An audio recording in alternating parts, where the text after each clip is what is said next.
Bueno, buenas tardes, buenos días a aquellos que están en el hemisferio norte, Centroamérica. Se van sumando, ya estamos casi. Bueno, vamos comenzando entonces. Le damos la bienvenida a todas y todos a una nueva conferencia magistral organizada por la Secretaría General de la Asociación Interamericana de Defensorías Públicas. El tema del día de hoy es estándares de derechos humanos sobre niñez migrantes, que está a cargo del doctor Alejandro Morlachetti, que es especialista del área de protección y acceso a la justicia de UNICEF. Ante todo, antes de pasarle la palabra a la doctora Estela Maris Martínez para que lo presente formalmente, las indicaciones que damos siempre, por favor pedimos que mantengan los micrófonos apagados, que controlen que no se enciendan automáticamente, más que nada aquellas personas que están conectadas con telefonía celular. Luego, con respecto al certificado de asistencia, pedimos que por favor completen sus datos en el formulario, cuyo link ahora vamos a pegar ahí en el chat. Pedimos que el chat lo dejen liberados para formular preguntas o comentarios al doctor Morlachetti, que cuando finalice su exposición daremos lectura y así generar un intercambio con él. Y por último, bueno, agradecerles a todas las defensas públicas y asociaciones de defensorías públicas que forman parte de la IDEF por difundir esta actividad. Obtuvimos una amplia cantidad de inscripciones, más de 1000, así que muy buena la difusión. Y bueno, sin más, entonces le paso la palabra a la doctora Estela Maris Martínez, secretaria general de la IDEF, para que presente formalmente al doctor Morlachetti. Adelante, doctora, gracias. Muy buenas tardes a todos y a todas, para algunos muy buenos días. Me alegro mucho que estén todos conectados y todas conectados con nosotros. La verdad es impresionante ver algunos saludos que llegan realmente desde todos los lugares de Latinoamérica. Por eso es una verdadera satisfacción. Vemos que este es un esfuerzo importantísimo que vale la pena. Hoy tenemos el honor de contar con el doctor Alejandro Morlachetti. Yo conozco a Alejandro hace muchísimos años, cuando ambos éramos muy jóvenes, él lógicamente más joven que yo, pero hace muchos, muchos años, y bueno, es el testimonio de una vida coherente al servicio de la lucha por los derechos humanos. Por eso es un verdadero honor contar con Alejandro hoy en este espacio. El doctor Alejandro Morlachetti es especialista en Derecho Internacional y Derechos Humanos. Es abogado de la Universidad de Buenos Aires y magíster en Derecho de la Columbia University de Nueva York, Estados Unidos.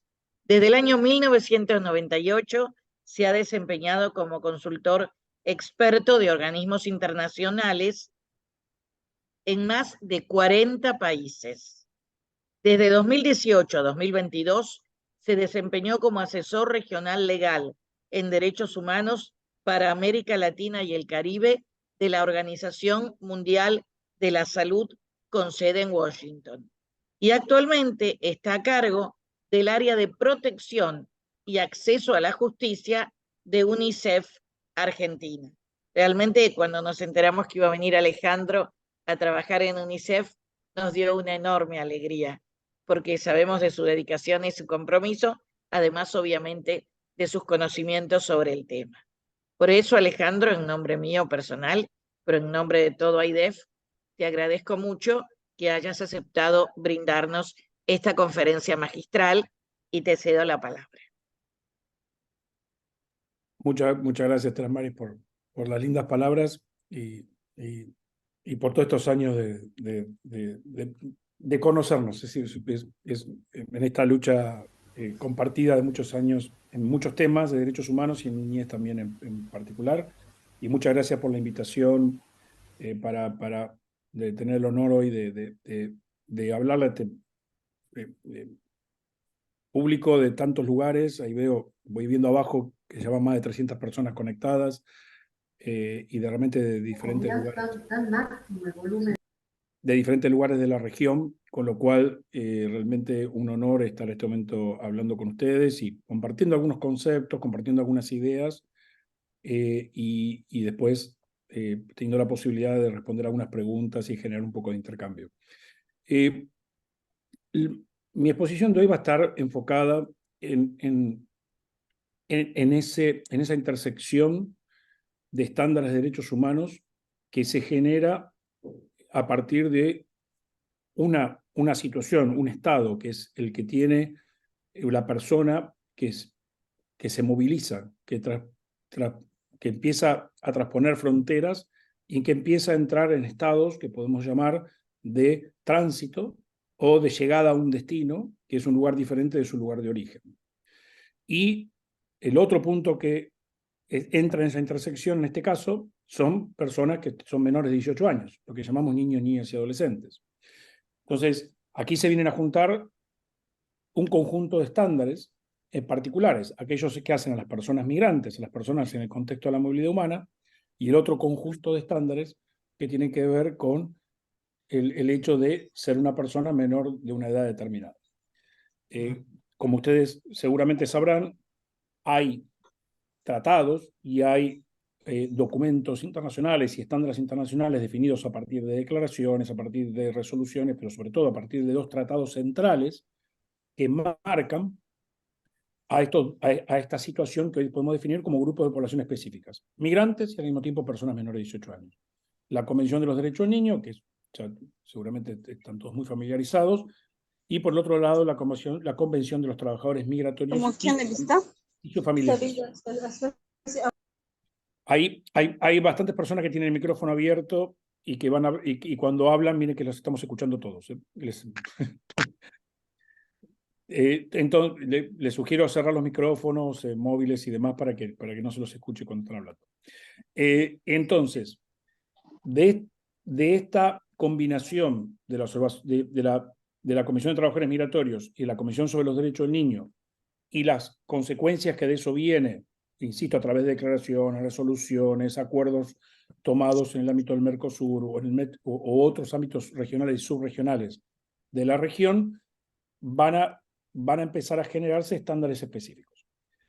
Yo básicamente voy a tomar en cuenta tres documentos centrales, que uno es la opinión consultiva de la Corte Interamericana sobre la condición jurídica de la niñez migrante, y la otra y los otros son las dos observaciones generales conjuntas del Comité de Trabajadores Migratorios y de la Comisión sobre los Derechos del Niño, que como bien me estoy mencionando, al ser conjuntas, son el resultado de un trabajo, de un grupo de trabajo que se generó con miembros de ambos comités y que pasaron, por lo tanto, por la aprobación de ambos comités de Naciones Unidas. Recuerden que estos comités, el Comité de los Derechos del Niño, es el comité que oficialmente, por creación de la Convención, está a cargo de generar el control, seguimiento y también dar a través de las observaciones generales interpretaciones sobre los artículos de la Comisión de los Derechos del Niño, y el Comité de Trabajadores Migratorios o el Comité de Migrantes, lo mismo con respecto a la Comisión de Trabajadores Migratorios. En su momento, iniciando ese trabajo allá por el 2016 y finalizando el 2017, que fue noviembre de 2017 cuando se concluyó y se publicaron estas dos observaciones generales, que tienen dos números, ¿no? Por un lado, un número más inicial como el 3 y el 4 para el caso de la de trabajadores migratorios, porque tiene menos observaciones generales. En el caso del Comité de los Derechos del Niño, allá por arriba del 22 creo que era, y 23, porque son los números, porque son dos observaciones conjuntas. Y me tocó, insisto, el honor, justamente en su momento como consultor de UNICEF a nivel global, el coordinar temáticamente y sustantivamente ese grupo de trabajo con las consultas que se hicieron en todos los continentes, tomando más de 500 contribuciones de todo tipo, de los estados, de academia, de expertos independientes, de sociedad civil, que iban opinando sobre qué debería incluirse en esas observaciones generales que iban a marcar una etapa nueva en materia de los estándares en materia de niños migrantes.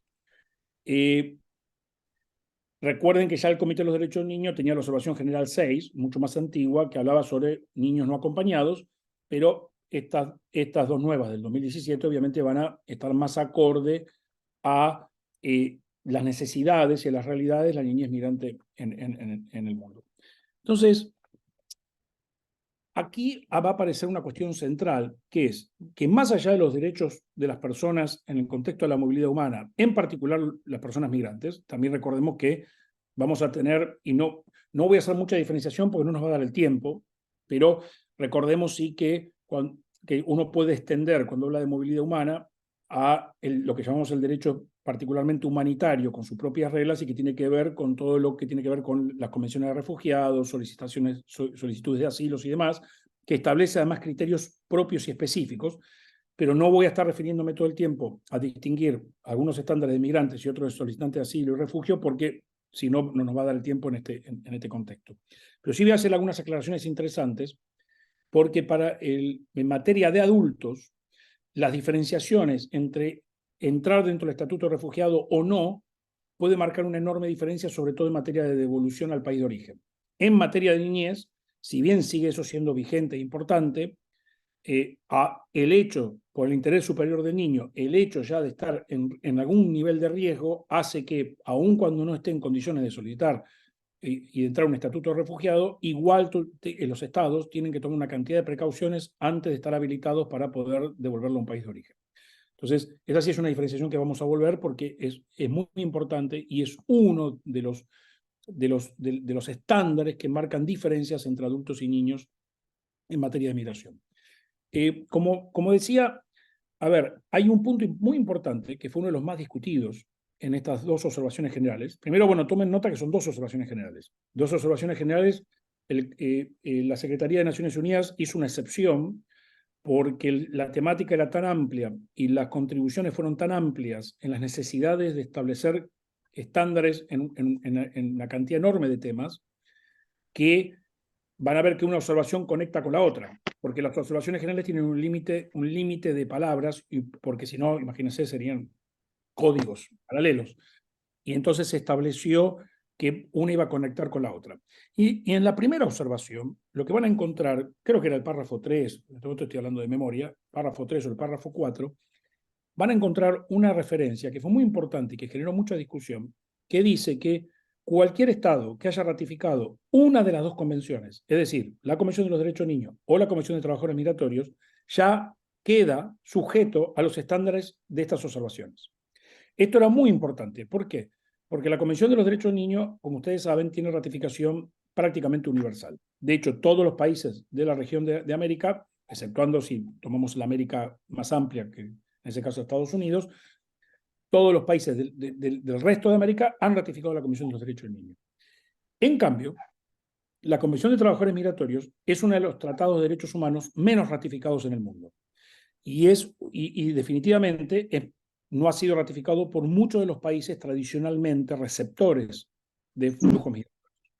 Entonces, para que estas observaciones no quedaran a expensas de solo un grupo muy pequeño de países, esta decisión que toman los comités, muy discutida, hace que, aun cuando un Estado no haya ratificado la Convención de Trabajadores Migratorios, por haber ratificado la Convención de los Derechos del Niño, quedan sujetos a estos estándares de las dos observaciones generales. Y este es un primer dato importante, que es el interés superior del niño traducido al respeto a los estándares que marca la Convención, arrastra esos derechos a los niños migrantes. Y esto bajo una premisa central, y que es la premisa que tenemos que tener en cuenta para todo lo que conversemos en este tiempo, que es la condición de niñez acompañada de la mano de ese interés superior, de ese privilegio que da el concepto de interés superior, prevalece por sobre la condición de migrante.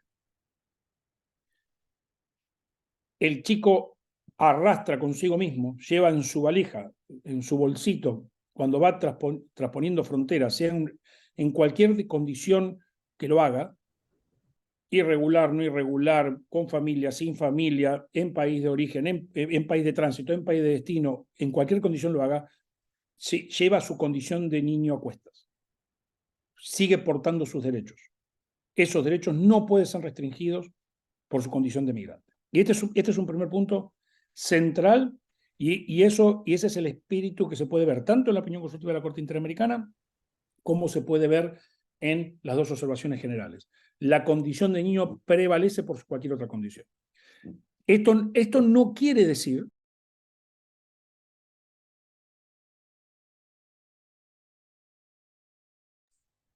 Disculpe, Alejandro, está muteado. ¿Estoy de vuelta bien? Sí, ahora bien. Sí. Perfecto. Esto no, ¿hacía mucho estaba muteado? ¿No? Esto no quiere decir bajo ningún punto de vista que las leyes migratorias en general no se aplican. Por ejemplo, esto no quiere decir que un niño no podría ser devuelto a su país de origen en ningún caso. Pero para ser devuelto a su país de origen van a intervenir un montón de estándares y de obligaciones que el Estado tiene que asumir antes de poder tomar una determinación de eso. Y insisto, son mayor cantidad de barreras transformadas en garantías y en derechos cuando uno habla de alguien menor de 18 años, cuando uno habla de alguien mayor de 18 años. Esto ha llevado a interesantes prácticas. Por ejemplo, si alguien se quiere tomar el trabajo, y creo que es interesante, lo pueden ver tanto directamente consultando los casos. Ustedes saben que el Comité de los Derechos del Niño tiene habilitado para los países que han ratificado el tercer protocolo, tienen la competencia de entretener lo que se llaman comunicaciones individuales, es decir, comunicaciones de denuncias de violación de derechos, sean colectivas o individuales, a niños o niñas para aquellos países que han ratificado el protocolo.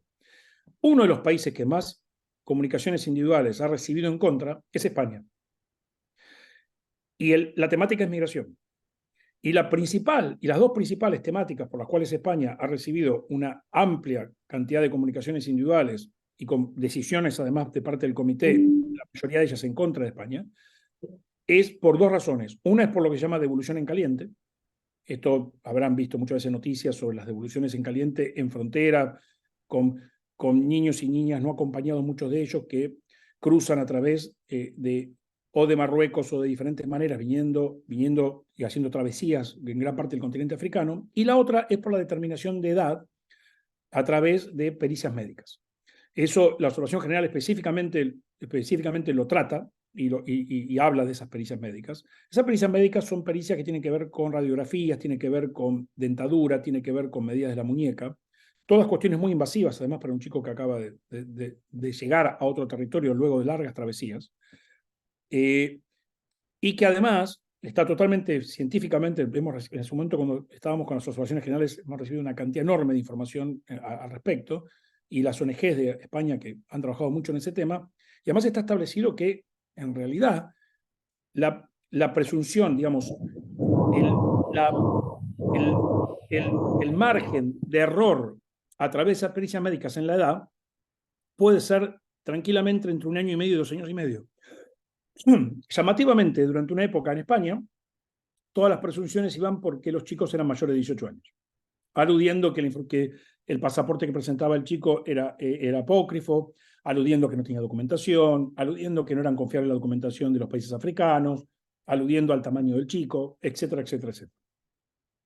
Y esto llevó, y obviamente la recomendación del comité era que cesara con esas prácticas que, además de ser invasivas y que no respetaban la determinación de interés superior, estaban forzando a una idea que básicamente que estaba atrás, que era escaparse ¿de qué? De los estándares aplicables a niñez. Porque si se presumía que el chico tenía más de 18 años, no se aplicaban los estándares de niñez. Y eso hacía que era mucho más fácil para el país poder devolverlo al país de origen, no establecer determinación de interés superior, no establecer criterios de acogimiento hasta que se tomaran decisiones más profundas de qué se iba a hacer con ese chico, no establecer contacto con las autoridades de infancia del país de origen, no determinar si había riesgos lógicos de pensar a través de la determinación de interés superior de devolver el chico al país de origen. Digo, fíjense todo lo que implicaba y cómo se esquiva la edad en materia de migración a los efectos de evitar los estándares aplicables en materia de niñez migrantes. Esto de España es un interesante ejemplo, y si quieren verlo con más detalle, entiendo que la información solo está en inglés, pero la Universidad de Leiden tiene tiene una... la Universidad Leiden en Holanda tiene una maestría específica en materia de niñez y tiene una web dedicada exclusivamente a comentar y a elaborar opiniones sobre las decisiones que toma el Comité de los Derechos por comunicaciones individuales. A mí me tocó escribir alguna de esos comentarios y está muy bien elaborado todas las decisiones del comité de diferente tipo, pero hay una linda línea de comentarios en materia de niñez migrante y aplicación de las observaciones generales para los que quieran profundizar y lo puedan ver en el idioma inglés. Esta es una primera cuestión central. La edad determina una gran diferencia, un gran límite entre lo que se puede o no se puede hacer. Es decir, a todos los estándares que se aplican para los adultos, en materia de niñez migrante van a ser mucho más específicos. La primera cuestión que tenemos que pensar es: ningún niño puede ser rechazado en frontera. Y este es el primer tema central. No hay ninguna alegación de ningún tipo de falta o de tipo de documentación que habilite el rechazo en frontera. Un chico debe ser siempre acogido en el territorio del país donde el chico del cual quiere entrar. ¿Por qué? Porque es imposible hay que tomarse el tiempo para hacer lo que se llama la determinación de interés superior. Y esta determinación de interés superior implica tener la capacidad y la articulación, porque seguramente las autoridades migratorias, y mucho menos el personal migratorio en un ámbito de un territorio, en un ámbito de una frontera seca, en algún lugar alejado, donde probablemente ocurran muchos de los ingresos sin documentación o ingresos irregulares, no va a tener las condiciones, ni la tranquilidad, ni el poder transmitir confianza y acogimiento y seguridad y tranquilidad a un chico que probablemente venga en una situación compleja, de mucho tiempo de recorrido, para entrar a otro país. Esta es la primera cuestión. Con lo cual, obviamente, este es el momento en que idealmente el tema migratorio queda de lado para establecer contacto con autoridades, personal de infancia, para que profesionales adecuados puedan realmente hacer sentir al chico en una situación de comodidad, de confianza diferente y poder entender por qué el chico está ahí. ¿Qué viene a buscar? ¿A dónde va? ¿Se va a quedar en ese país? ¿Va a otro? ¿Tiene familiares? ¿Tiene personas de contacto? Puede haber una situación de riesgo para el chico, puede haber una situación de tráfico, puede haber una situación de trata. El chico está realmente llegando por sus propios medios, hay otras cuestiones involucradas. Todo esto no se consigue en 3 minutos en la frontera, sino se consigue a través de realmente hacer un proceso de lo que llamamos determinación de interés superior. Y esto es una obligación indelegable y que está muy clara además en las observaciones generales y está muy clara en las recomendaciones que el comité ya viene haciendo a los países cuando analiza los informes ya de los países cada 5 años. Esa determinación de interés superior lo que nos va a poder dar es la información de qué se puede hacer con el chico. ¿Se lo puede devolver al país de origen o no se lo puede devolver? ¿Por qué no se lo puede devolver? ¿Cuáles son los riesgos que están involucrados? Y acá donde yo hoy hacía la diferenciación al inicio, muchos países alegan que si el chico no está en condiciones de solicitar asilo, entonces puede ser devuelto. No, en el caso de niñez, justamente estos estándares diferenciados establecen que aun cuando no se den las circunstancias para pedir asilo, si hay otras circunstancias que ponen al chico en riesgo, no solo de volver a un lugar de guerra, de bombardeos y demás, sino en términos de su salud, inclusive algunas cuestiones en materia de derechos económicos, sociales y culturales, ese chico no estaría en condiciones de ser devuelto a su país de origen. Y en el caso que pudiera plantearse la devolución del país de origen, hay las obligaciones que adquiere el Estado, en este caso receptor, es comunicarse con las autoridades de infancia del país de origen, comunicarse para lograr ubicar algún ámbito familiar para que la devolución no sea ni masiva, ni grupal, sino que sea realmente individualizada y que se pueda hacer de forma segura. Digo, estos son los estándares claros más allá, después de lo que pasa en la realidad, pero son los estándares claros que están determinados hoy a través de lo que viene diciendo el comité, de lo que ya había hecho la Corte Interamericana y lo que está muy claramente establecido en las observaciones generales. Mientras el chico, obviamente, tiene que estar lo más posible incluido en la vida diaria y el respeto sobre todo a la salud y a la educación del mismo. Un tema central que se agrega a esto, es la cuestión de la privación de libertad. Para aquellos países que tienen algún tipo de dispositivos de privación de libertad, más allá de cómo se llama el dispositivo, pero que básicamente el chico solo o acompañado por su familia están privados de libertad y no pueden salir por su propia voluntad de un lugar por orden de una autoridad pública, es decir, la opinión, las asociaciones generales son muy claras y el comité viene siendo muy claro que la privación de libertad por cuestiones migratorias es una violación al derecho internacional. Esto es muy importante y marca un hito central porque en el pasado había una discusión en que básicamente lo que se decía era que el artículo 37 de la Convención de los Derechos del Niño, que es el artículo que habla de que la privación de libertad debe ser la última ratio por el menor tiempo posible, pero el artículo 37 de la Convención de Derechos del Niño es un artículo que está referido al conflicto penal, que está referido al chico que comete o que presuntamente comete un delito. La migración, por definición, no es un delito, es una infracción, es una vulneración a una regla migratoria. Y ojo con una trampa, porque probablemente alguno esté pensando esto en este momento, para aquellos países que establecen que el cruzar una frontera en forma irregular es un delito, aquí es donde viene esta conjunción entre los derechos humanos en el ámbito migratorio y los derechos humanos del niño. Hay muchísimas recomendaciones en el ámbito de migración y del Comité de Trabajadores Migratorios de que no se puede tipificar como delito el solo hecho de cruzar una frontera. ¿Vulnera la ley? Sí. Si yo cruzo una frontera en forma irregular, estoy vulnerando una ley, la ley de migraciones o alguna otra ley. Pero lo que no debe ser tipificada es como delito. Porque si no, lo que estamos generando son artificialidades y cuestiones complejas que son claramente vulneradoras de derechos. Es decir, yo no esquivo la no aplicación del artículo 37 de la Convención diciendo en mi país migrar en forma irregular es un delito. Entonces, este es un punto central y tiene que ser muy claro. En ningún caso, un chico, por el solo hecho de haber migrado en forma irregular o por haberse quedado más tiempo de lo que permitía sus papeles, puede ser privado de su libertad.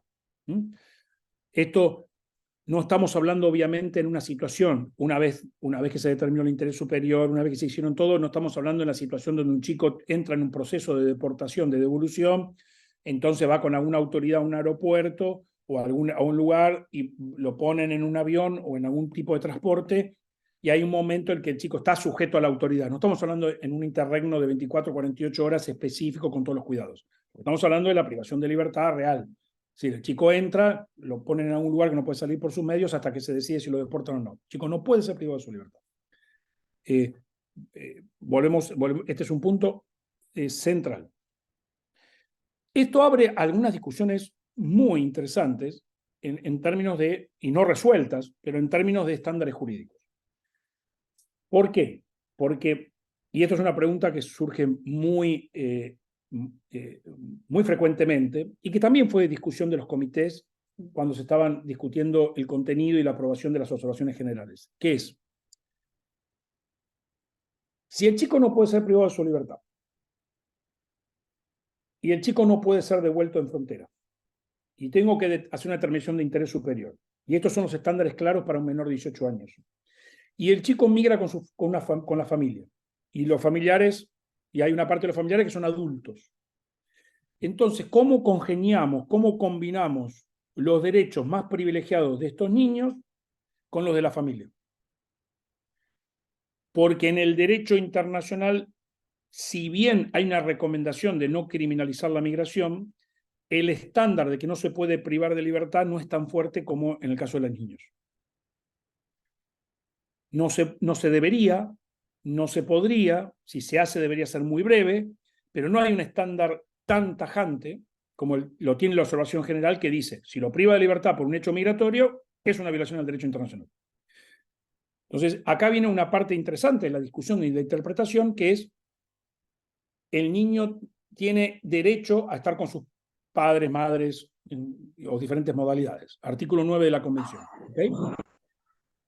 Yo puedo alegar, es decir, como en el balance de derechos, del interés superior del niño, del respeto a los derechos, puedo decir, no, bueno, el niño no puede estar privado de libertad. Vino con su familia. Privo de libertad a los padres, pero al chico lo pongo en un hogar porque lo estoy separando de los padres, estoy vulnerando el artículo 9. No, al chico le tengo que hacer determinación de interés superior. Rechazo a los padres en frontera, lo separo del hijo y al hijo lo dejo entrar. Pero estoy vulnerando el artículo 9. No, porque el chico tiene interés de estar con la familia, porque el artículo 9 dice que el lugar, bla, bla, bla, los rechazo a todos en frontera. O los privo a todos de libertad. Pero entonces estoy vulnerando los otros artículos. Entonces, a ver, la interpretación pro persona más acorde a un enfoque de derechos es que el derecho más importante del chico debe gravitar, debe funcionar como centro de gravedad para el resto de la familia. Porque recordemos además que la no privación de libertad de una persona por el solo hecho de emigrar, acá no estoy hablando, es otra discusión, no la vamos a abordar ahora, yo no estoy hablando de una persona migrante que cometió un delito. Sí, esa es otra discusión. Yo estoy hablando de una persona a la cual se la priva de libertad por el hecho de que emigró o por el hecho de que tenía una visa y se le expiró. Es decir, no estamos hablando de o pasó la frontera en forma irregular. No estamos hablando de una persona que es migrante y que además cometió un delito. Eso es otro tema. Entonces, si el estándar en materia de derechos humanos es que no debo criminalizar la migración de nadie, que es diferente al hecho de que yo puedo establecer, digo, los países se han reservado, obviamente, atribuciones en materia de control de la frontera, que eso no quiere decir que no lo puedo devolver al país de origen o que no puedo tomar medidas con respecto a la persona, pero lo que estoy hablando es que no lo puedo privar de libertad.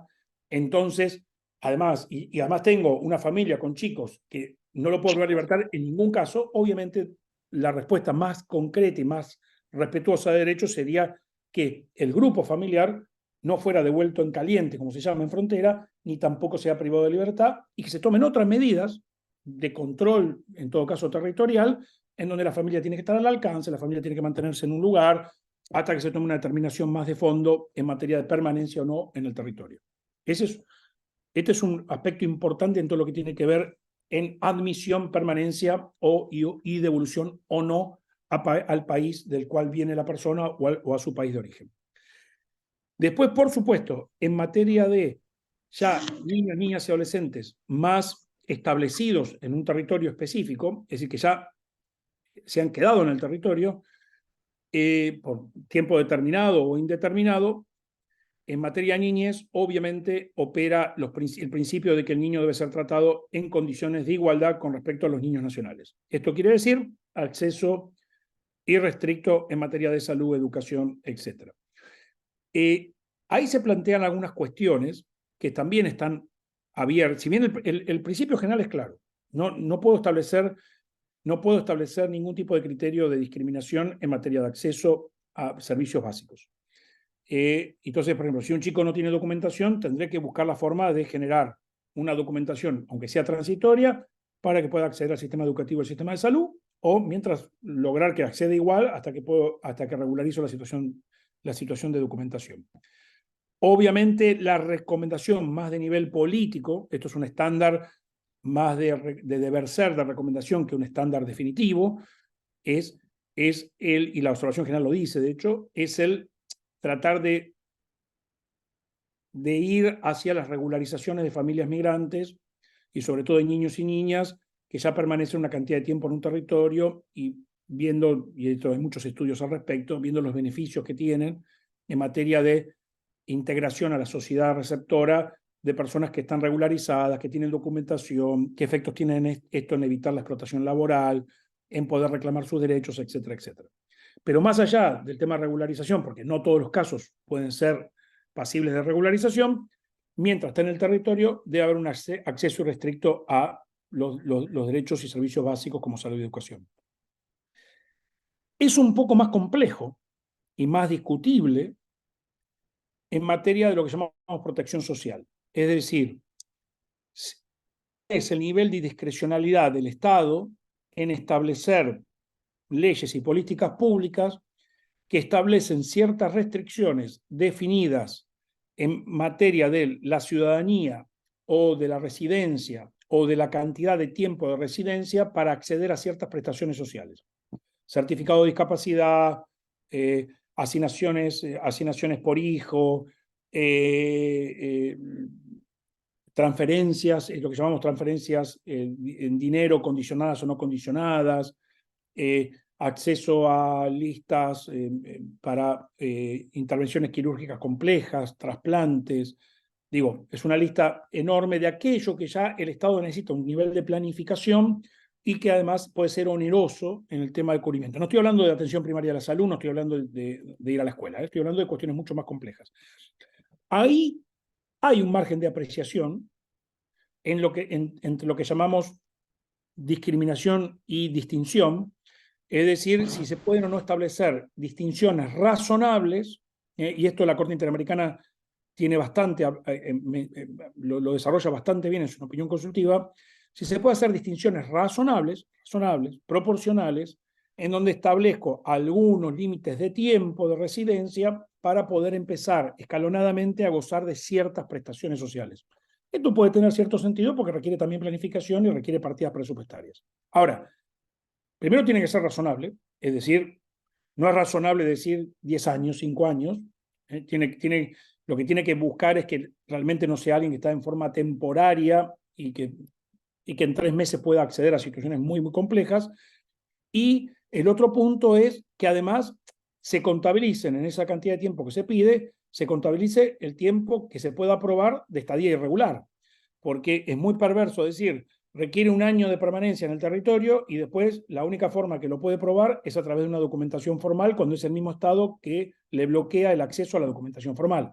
Entonces, digo, cualquier forma probatoria de esa estadía irregular debe contarse también y se debe ser muy flexible en cómo se cuenta a los efectos de el poder acceder a prestaciones sociales un poco más complejas, que requieren más tiempo, que requieren más planificación y demás. Por eso, razonabilidad, proporcionalidad y flexibilidad son palabras que tienen que entrar claves para que no pasemos de un concepto de distinción que puede ser requerido en las políticas públicas a un concepto de discriminación en su condición de migrante y que siempre en materia de niñez hay que mirarlo con mucha lupa y de un punto de vista muy estricto y con un enfoque siempre que prevalezca el interés del niño. La otra cuestión también muy importante, y esto es muy importante tenerlo en cuenta porque la Convención de los Derechos del Niño es la única que establece esto. Si ustedes analizan el artículo 2 de la Convención de los Derechos del Niño, que a primera vista parece un artículo más como todos los artículos de los Tratados de Derechos Humanos, que generalmente además son los artículos 2, que dicen no se podrá discriminar en condición de su raza, nacionalidad, origen, etcétera, etcétera, pero la Convención de los Derechos del Niño agrega un párrafo o una frase que es muy importante, que dice al final, ni por la condición de sus padres. Y esto es clave, porque una de las discriminaciones más comunes en materia de niñez migrantes es la condición de los padres. Es decir, si los padres ingresaron al territorio en condición irregular,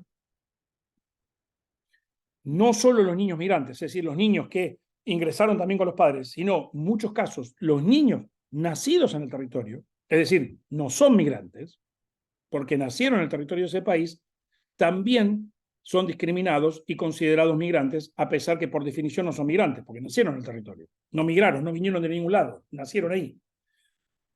Y hay una tendencia en algunos países, y de hecho hay un país que lo tiene en su constitución, a decir que restringen en forma claramente discriminatoria la adquisición de la nacionalidad aún en países que tienen el sistema ius soli, es decir, en donde yo adquiero nacionalidad por nacer en el territorio, y lo que dicen es, con excepción de aquellos nacidos de padres en situación de irregularidad. Eso es una flagrante discriminación sin ningún tipo de justificación, porque ahí lo que se está haciendo es apuntando a un grupo poblacional específico y diciéndole no vas a adquirir la nacionalidad ni la residencia en este territorio, sin importar cualquier cuestión, porque en realidad te estoy haciendo transmitir, heredar de tus padres la irregularidad de la migración, lo cual es absolutamente injustificable desde cualquier punto de vista, e inclusive en muchos países entraría en conflicto con las propias legislaciones internas y los propios artículos, el resto de los artículos de la Constitución. Son verdaderos agregados ad hoc que no resisten ni siquiera un análisis de técnica legislativa, pero que ocurren y que de hecho figuran en algunos proyectos constitucionales en algunos países. Entonces, este es un punto de vista a tenerlo en cuenta. Ha sido muy, muy duro el comité con algunos países con respecto al tema de bloquear la identidad, bloquear el otorgamiento de documentación a niños nacidos en el territorio por esta cuestión migrante heredada de los padres que están en situación irregular. Y este es un punto también a tener muy fuertemente en cuenta en las discusiones y en los estándares a tener en cuenta. Ahí paro, quería muy rápidamente plantear un poco esta línea de admisión, permanencia, posibilidad de devolución al territorio de origen, qué pasa mientras está, qué pasa si nace, en forma muy rápida, haciendo algunas distinciones entre los acompañados y no acompañados, y ahora dejo abierto las preguntas. Muchísimas gracias, Alejandro. Clarísima la exposición, brillante. Bueno, han ido apareciendo algunas preguntas que paso a leer. Igual invitamos a aquellos y aquellas que quieran formular preguntas por el chat, que lo hagan ahora. Paso a leerte una. El Dale. Comité de Trabajadores Migrantes también ha recibido comunicaciones individuales. No, Paso la palabra. no recibe comunicación individuales, no. Perfecto, gracias. Y otra pregunta de Guadalupe Gómez, en contexto de guerra, Sí. cuando un niño, niña o adolescente no pueda ser devuelto en mediano plazo a su país de origen, ¿se aplica el derecho como refugiado? Bueno, a ver, en principio sería uno de los casos clásicos de manual, es decir, ante situación de conflicto bélico y riesgo en la persona y riesgo de vida, es como el clásico de manual del ejemplo de la posibilidad de solicitar ese estatus. Después, por supuesto, va a depender de la legislación del país receptor, ¿no? Hay legislaciones más generosas y hay legislaciones más restrictivas. Pero digamos que uno de los ejemplos clásicos es justamente el riesgo de vida, sea por persecución política o sea por la situación de conflicto en el país de origen. Sí.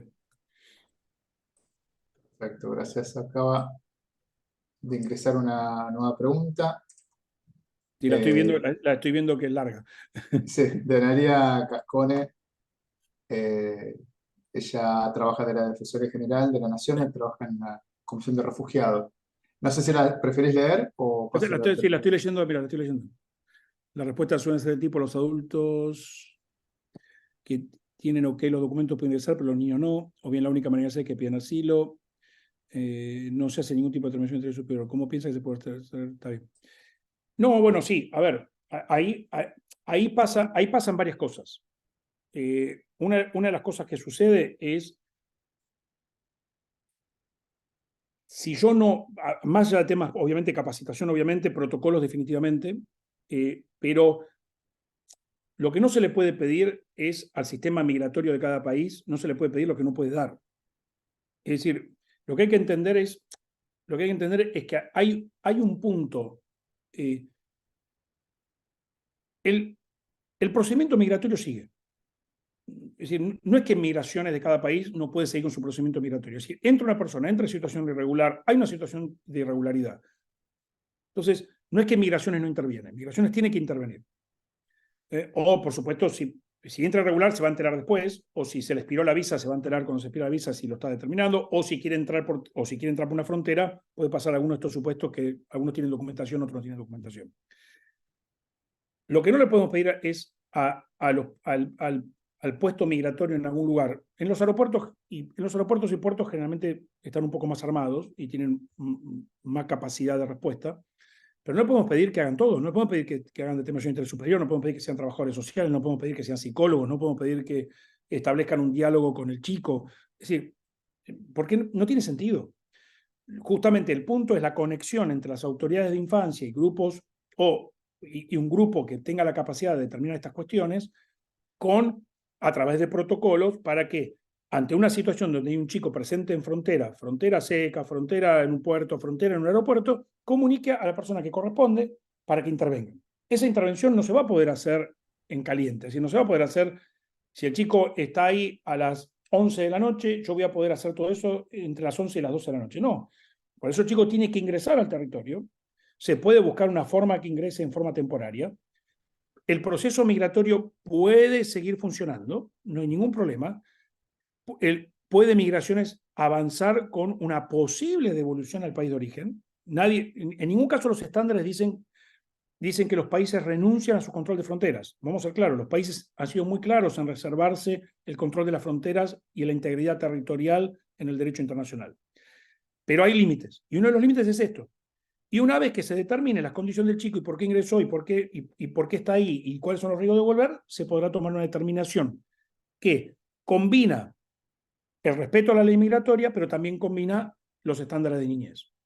Ahora, casos como estos, donde dicen, por ejemplo, acá, el adulto tiene los documentos, pero los niños no, bueno, esto presenta un absurdo desde el ámbito de la autoridad migratoria. Imagino no va a dejar entrar a los adultos y va a dejar al niño del otro lado de la frontera, o los va a rechazar a todos. Y si los rechaza a todos, ¿por qué? Es decir, ¿basado en qué? Salvo que el rechazo, y esto también hay que tenerlo en cuenta, que el rechazo esté basado en que no es clara la relación del adulto con el chico, y entonces ahí puede haber una presunción que el adulto está sustituyendo identidad o está secuestrando a un chico. Pero en ese caso no lo voy a rechazar. En ese caso me aseguro de que el chico quede protegido y averiguo más. Es decir, siempre hay un problema central. Yo hace poco, todos los años la OIM me pide que dé un curso para Cancillería y para los departamentos jurídicos de migraciones de la región. La OIM tiene un curso histórico, la oficina regional tiene un curso histórico en esto. Y siempre salen estas preguntas porque hay que entender cómo piensan, sobre todo los departamentos legales de los departamentos de migración en los países. Y hay un problema que hay como una idea de que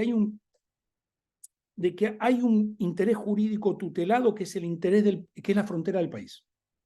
Y que es no defraudar a la documentación que hay que presentar. Pero es un abstracto. Es decir, hay países en la región que si una persona se va de forma ilegal, como le dicen ellos, ¿no? De forma ilegal, se va, no entra, se va. Lo sancionan también. Lo privan de libertad por irse por frontera no habilitada. Y yo la pregunta que le hago siempre a las personas cuando tengo ese curso es, le hago una pregunta, ¿qué están cuidando cuando se va?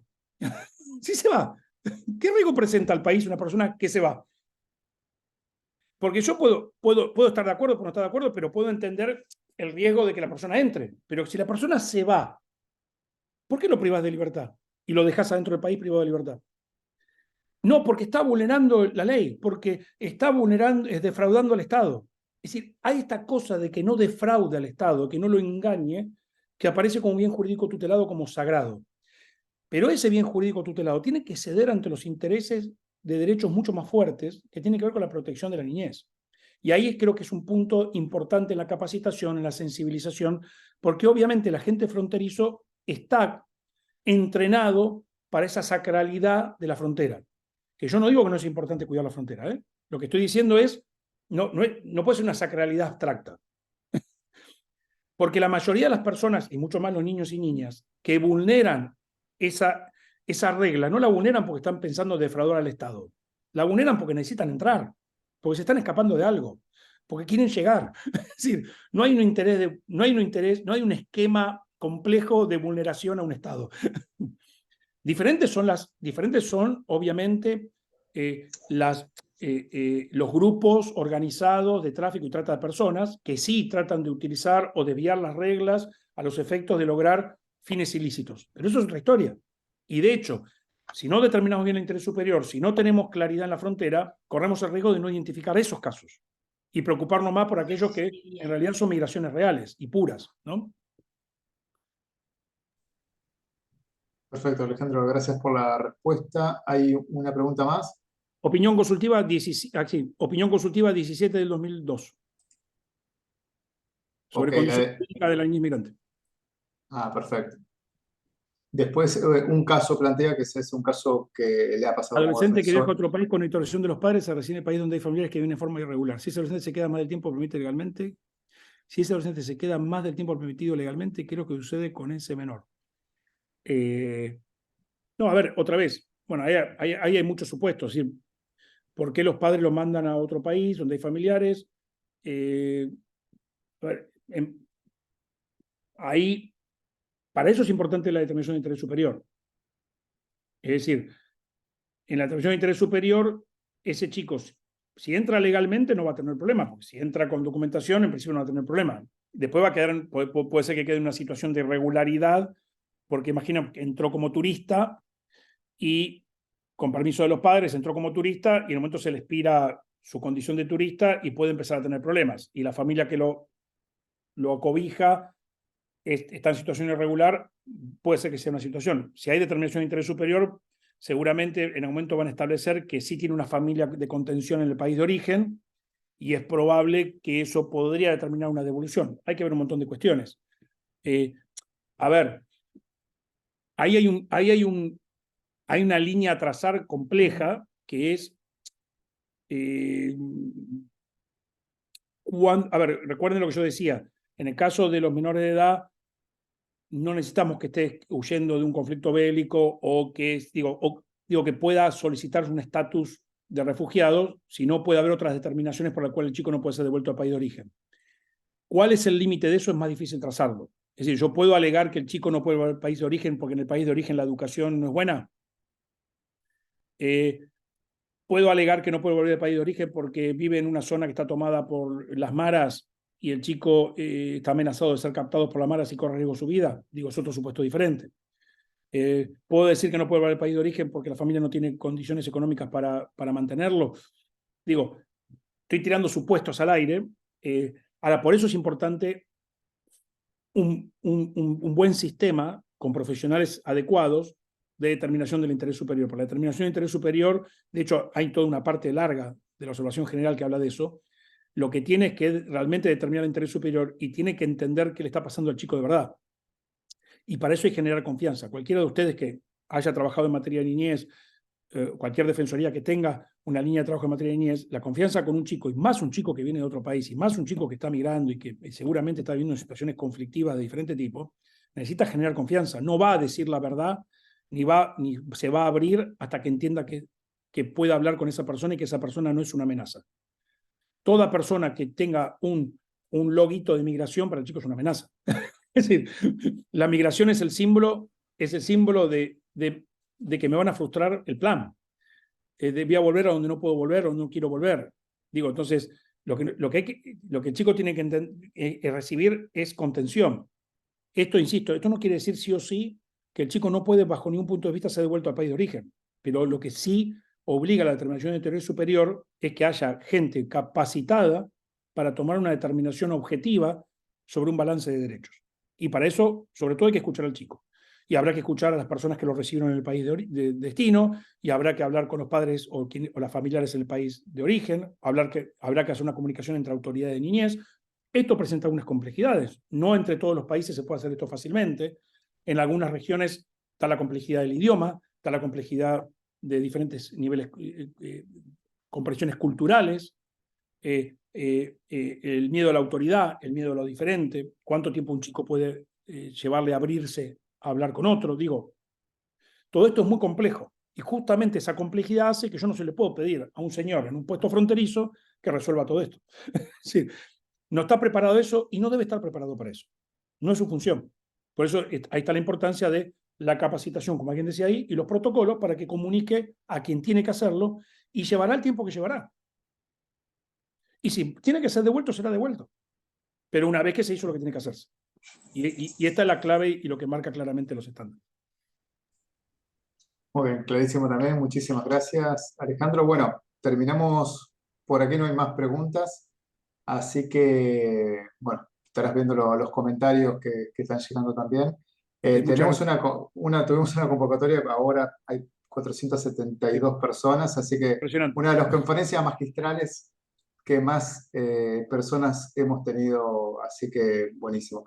Le paso la palabra a la... Esto tiene la virtualidad, ¿no? La virtualidad te permite de pronto tener un auditorio sí, de todos lugares de cada corner de la región y poder compartir este ratito juntos. Sí. La verdad que es un placer. Sí, tal cual. Por eso empezamos en la pandemia, pero continuamos porque la verdad que permite difundir. Bueno, le paso la palabra a la doctora Martínez para que dé las palabras de cierre. Muchas gracias, Sebastián.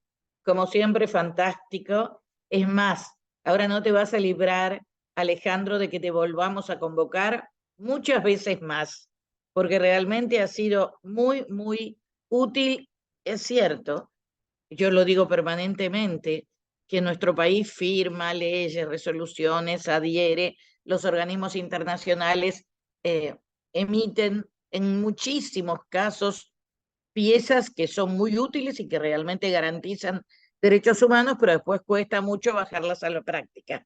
Pero precisamente para bajarlas a la práctica estamos nosotros, los defensores públicos, que somos los operadores de derechos humanos en nuestros respectivos territorios. Por eso es tan importante que nos formemos, que tengamos conciencia de todos estos materiales, que escuchemos a la gente que sabe y que sigamos trabajando, luchando, construyendo cada vez un mundo más justo y más respetuoso de los derechos humanos. Muchísimas gracias, Alejandro, y muchas gracias a todos y a todas por participar. Bueno, muchas gracias, doctora. Muchas gracias, Alejandro, nuevamente. Y bueno, concluimos aquí la conferencia magistral y nos vemos en 15 días. Muchas gracias a todas y todos.